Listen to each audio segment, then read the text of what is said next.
Most K-pop groups spend years trying to break into Japan.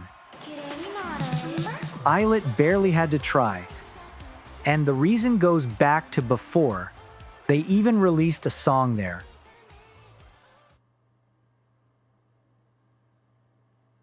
On the 25th of March 2024, ILLIT debuted under Belift Lab with a mini album called Super Real Me. 5 members. 1 title track. Magnetic. From the first listen, the sound was soft and light. Nothing loud, nothing heavy. Just a gentle hook that stuck after one play.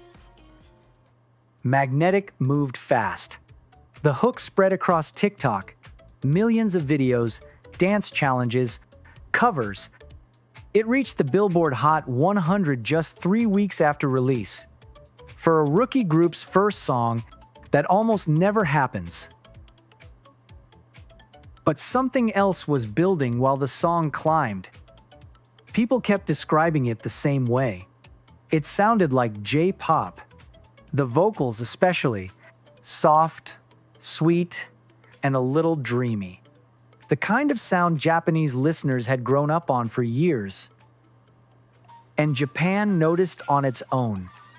Magnetic and Lucky Girl Syndrome, a B-side from that same album, started picking up in Japan almost right away, long before ILLIT had released a single song aimed at that market. No promotion pointed there yet. No Japanese single. The music just traveled. On Oricon, Japan's main streaming chart, Magnetic hit 100 million plays in just 11 weeks. That was the quickest any song by a female group had ever gotten there, beating a mark the Japanese group NiziU had set in 2020.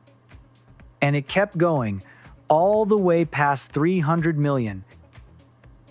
The look matched the sound. Soft colors. A quiet, everyday kind of styling. That gentle girlhood feeling had been part of Japanese pop for years.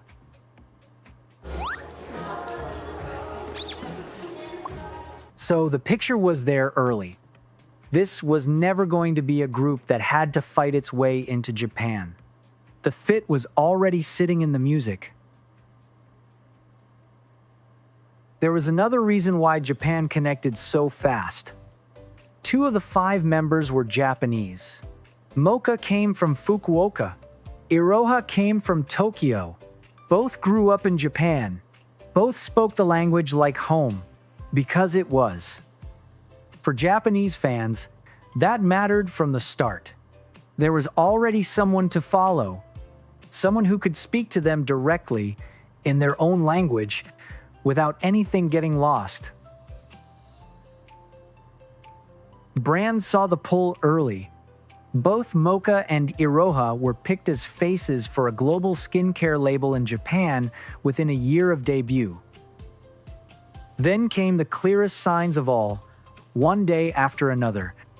On the 30th of December 2024, ILLIT won the New Artist Award at the Japan Record Awards, one of the oldest and most respected music prizes in the country. No K-pop girl group had won it in 13 years, and no act had ever won it before officially debuting in Japan. ILLIT did both. The very next night, December 31, ILLIT stood on Kohaku Utagassen. For anyone outside Japan, that name needs some context. Kohaku is the biggest music broadcast in the country. It airs every New Year's Eve on NHK, the country's public broadcaster, and it has since the 1950s. Getting on it means you mattered that year. Most Japanese artists spend a whole career hoping for one invite. ILLIT got theirs before they had even officially debuted in Japan. All 5 of them performed Magnetic on the country's biggest night. Then NHK pulled Iroha and Moka into a special segment of their own, putting the 2 Japanese members right in the middle of the celebration. Japan had already claimed the part of ILLIT that belonged to it. By early 2025, Japan started reaching for ILLIT directly. On February 14, they released Almond Chocolate, their first song made in Japanese. It came attached to a Japanese project, the soundtrack for a live-action film based on a popular manga. That detail matters. A Japanese production wanted ILLIT's voice on it. This was still months before the group had officially debuted in Japan. The streaming numbers backed it up. Almond Chocolate and Lucky Girl Syndrome each passed 50 million streams in Japan and earned gold certifications from the country's Recording Industry Association. Songs the group had never promoted there were quietly stacking up the kind of numbers most artists chase for years. The invitations came one after another. ILLIT performed at K-Con in Japan. They were booked for FNS Music Festival, one of Japan's major year-end shows.